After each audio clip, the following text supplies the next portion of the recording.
हमारा अगला टॉपिक है बच्चे निरंतर आवेश वितरण होता क्या है।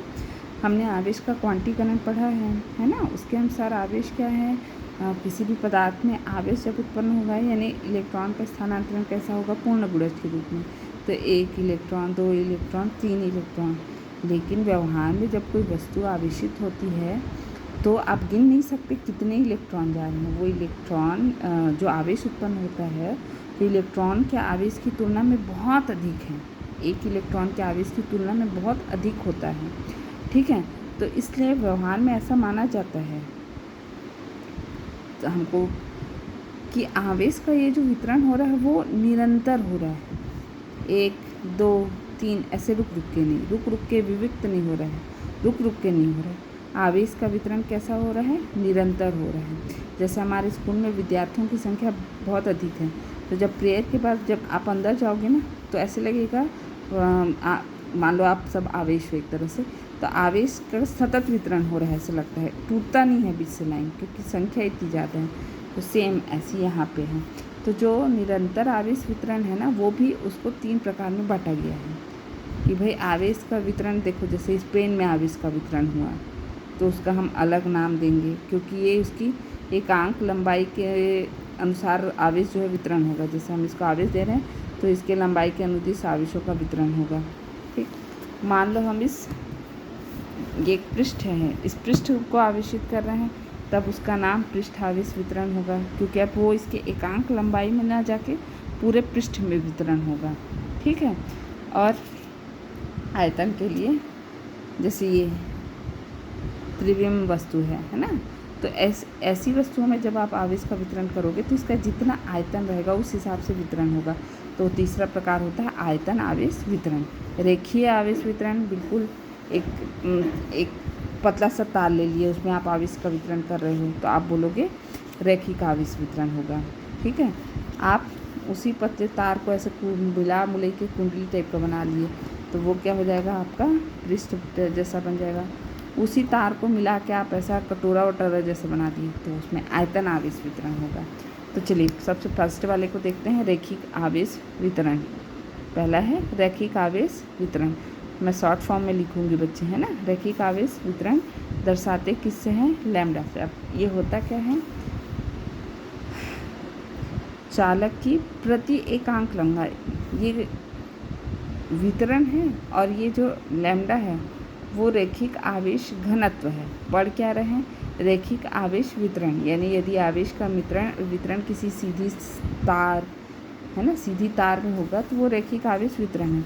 और ये जो लैम्डा हमने लिखा है वो रैखिक आवेश घनत्व है। क्या है लैम्डा, रैखिक आवेश घनत्व। घनत्व वर्ड की यूज़ ही जहाँ बहुत अधिक आता है ना, क्षेत्रफल के हिसाब से द्रव्यमानों की संख्या बहुत अधिक, तो फिर घनत्व बोलना पड़ जाता है। जैसे आप लोग की कक्षाएँ घनत्व अधिक रहता है। तो चलिए रैखिक आवेश घनत्व की परिभाषा देखते हैं। रैखिक आवेश वितरण क्या है, किसी सीधी तार में आवेश का वितरण करो और उसमें एक नया राशि आती है रैखिक आवेश घनत्व। अब रैखिक आवेश घनत्व क्या होता है, चालक की प्रति एकांक लंबाई में घनत्व क्या होता है, हम सब जान रहे हैं ना कि भाई प्रति एकांक आयतन में द्रव्यमानों की संख्या, ये घनत्व होता है।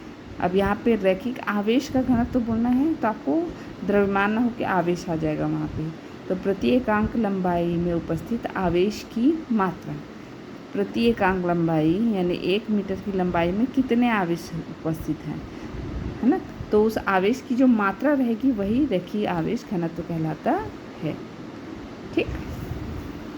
प्रति एकांक लंबाई में अवकलन हम पढ़ रखे हैं भाई, निश्चित जब हम डिफ्रेंशिएट कर सकते हैं तो अवकलन की अवस्था होती है। तो प्रति एकांक लंबाई में तो जिसके सापेक्ष देख रहे हो नीचे रहेगा आवेश की मात्रा, तो डी क्यू बाई एल या क्यू बाई एल भी लिख सकते हो। प्रति एकांक लंबाई में आवेश की मात्रा D Q by D L, ठीक। या डी क्यू बराबर क्या हो जाएगा, लैम्डा इंटू डी एल। तो अगर हम चाहें तो कूलाम के नियम, कूलाम का नियम ये होता है ना, कूलाम के नियम का छोटा सा रूप देख रहे हैं। तो हम चूँकि यहाँ पे डी यूज़ हुआ है तो इसलिए हमने कूलाम के फोर्स में भी डी एफ, मतलब r दूरी पर स्थित परीक्षण आवेश Q0 हो और एक आवेश हो DQ। एक आवेश क्या है, DQ है, और दूसरा परीक्षण आवेश कितना है, Q0। तो ऐसी स्थिति में कूलाम के नियम से ये कितना हो जाएगा, 1/4πε0।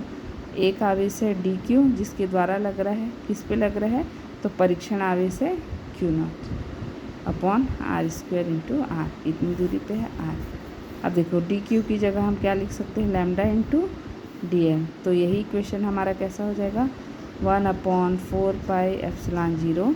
DQ की जगह क्या हो जाएगा, lambda into DL into Q0 upon r², r का क्या, ये हो गया DF।